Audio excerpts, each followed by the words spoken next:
those three feelings when you're facing an opportunity are excitement, fear, and deadness, which is that sense of emptiness where you're looking at an opportunity and makes you feel dead inside.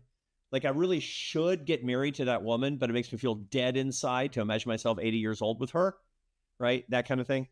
The right mix that you should actually, when you know it's the right step to take, is 80% excitement, 20% fear, and 0% deadness.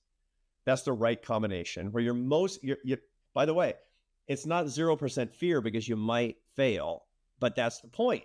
If it's 0% fear, totally. And if there's no risk associated with it, it's going to be boring. You're going to be bored. Right. And you're explaining almost everything worth doing. I mean, every entrepreneurial venture, Totally.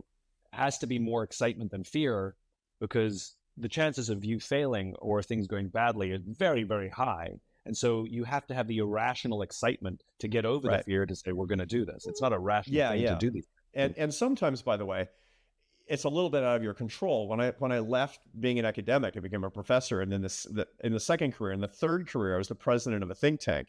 And I had never had a single employee or raised a single dollar. And I had to go start raising $50 million a year. That's $250,000 every business day of the year. And I had raised $0 in my life. It was a completely foolish decision on the part of the board of that organization to hire me into that role. But they were out of time and out of options. They're like, what the hell, I think, which is not a great position to be in.